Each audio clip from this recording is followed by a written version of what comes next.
நாகை மாவட்டம் வேளாங்கண்ணியில் வீட்டுக்குள் கம்புடன் புகுந்து நோட்டம் விட்டு வந்த வடமாநில இளைஞரை குழந்தை கடத்த வந்ததாக நினைத்து பொதுமக்கள் பிடித்து அடித்து உதைத்து போலீசாரிடம் ஒப்படைத்தனர். பொதுமக்களை பீதியில் ஆழ்த்திய சம்பவத்தின் பின்னணி என்ன?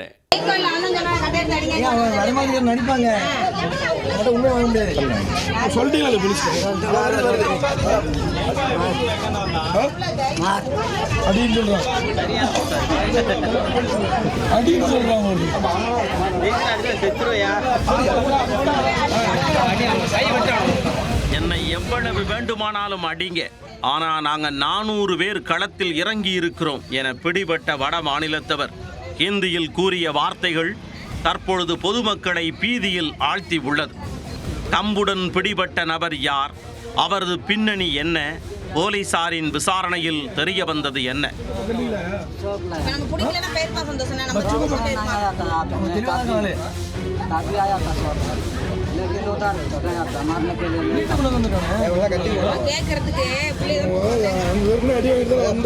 நாகப்பட்டினம் மாவட்டம் வேளாங்கண்ணியில் செட்டித்தெரு தெற்கு தெருவைச் சேர்ந்தவர் விமலா லியோனி.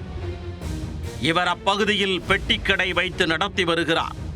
இந்நிலையில் இவரின் வீட்டிற்குள் வட மாநிலத்தைச் சேர்ந்த இளைஞர் ஒருவர் கையில் கம்புடன் திடீரென நுழைந்துள்ளார்.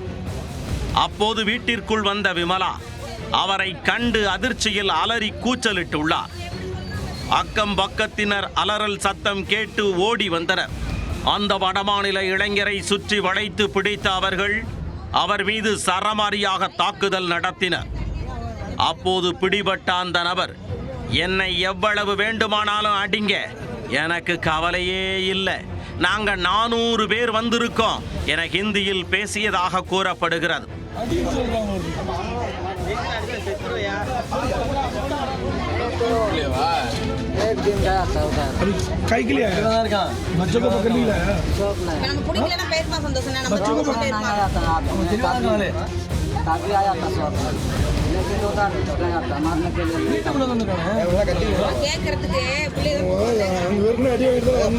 அதன் பின் அவனை கட்டி வைத்து வேளாங்கண்ணி போலீசாருக்கு தகவல் கொடுத்தனர்.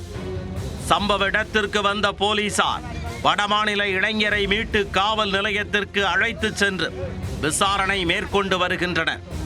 இது குறித்து அப்பகுதிவாசிகள் கூறும்போது, குழந்தை கடத்துபவர்கள் குறித்து சமூக வலைத்தளங்களில் பரவி வரும் செய்திகளை கேட்கும் போது அச்சமாக உள்ளதாக தெரிவித்தனர். ஒருத்தன் வடக்கன் தான் உள்ளார பூந்துட்டு வெளியே வரத்துக்குள்ளார ஆள் எல்லாரும் சேர்ந்து நான் கத்துனாலும் வீட்டுக்குள்ள பூந்துட்டு வெளியே வரான்னு சொல்லி கத்துனோட திருவிழாவில் சேர்ந்து அவனை பிடிச்சி என்னன்னு சொல்லி கட்டி வச்சா அவன் எதுவுமே பதில் பேச மாட்டேங்கிறான். அடிச்சும் பார்த்தாச்சும் பதில் பேசல. அப்புறம் போலீஸ் ஸ்டேஷன்லாம் ஃபோன் பண்ணி வர சொன்னோம். வர சொல்லி எல்லாரும் பிடிச்சிட்டு போயிட்டாங்க. ஆனால் எங்களுக்கு ரொம்ப பயமா இருக்கு. ஏன்னா இந்த குழந்தைகள் திருடுறது இதெல்லாம் நடந்துகிட்டு இருக்கிறதுனால எங்களுக்கு பொதுமக்களுக்கு பாதுகாப்பு இல்லாம இருக்குது. எங்களுக்கு ரொம்ப பயமா இருக்கு. என்னங்கிறத கொஞ்சம் நீங்க ஆக்ஷன் எடுத்தீங்கன்னா நல்லா இருக்கும். இது போன்ற கையில் ஆயுதங்களோடு சுற்றித் திரியும் வட மாநிலத்தவர்களை போலீசாரிடம் பிடித்து கொடுத்தால் அவர்கள் மனநலம் சரியில்லாதவர் என கூறி விட்டுவிடுவதாக பொதுமக்கள் குற்றம் சாட்டுகின்றனர். சமீப காலமா குழந்தை கடத்துறாங்க அப்படின்ற செய்தி வாட்ஸ்அப்லயும் ஃபேஸ்புக்லயும் பரவலா வந்துட்டு இருக்கு, வைரல் ஆயிட்டு இருக்கு.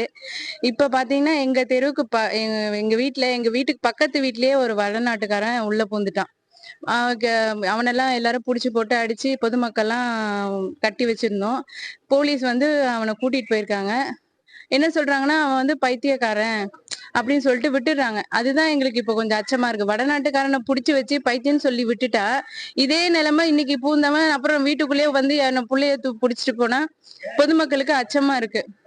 இதுக்கு போலீஸ் தகுந்த நடவடிக்கை எடுக்கணும். உடனடியாக காவல்துறை உரிய நடவடிக்கை எடுத்து பொதுமக்களின் அச்சத்தை போக்க வேண்டும் என அப்பகுதி மக்கள் கோரிக்கை விடுத்துள்ளனர். அதே நேரம் புலம்பெயர் தொழிலாளர்கள் பலரும் குறைவான ஊதியத்திற்கு பல மணி நேரம் கடுமையாக உழைத்து வருகிறார்கள். அவர்கள் மீது போலியான வதந்திகள் வன்முறையாக திணிக்கப்பட்டுவிடக் கூடாது என போலீசார் தரப்பில் தெரிவிக்கின்றனர். இருப்பினும் கையில் கம்புடன் திடீரென வீட்டிற்குள் நுழைந்த நபரால் அப்பகுதி பொதுமக்கள் மிகுந்த கலக்கத்தில் உள்ளனர்.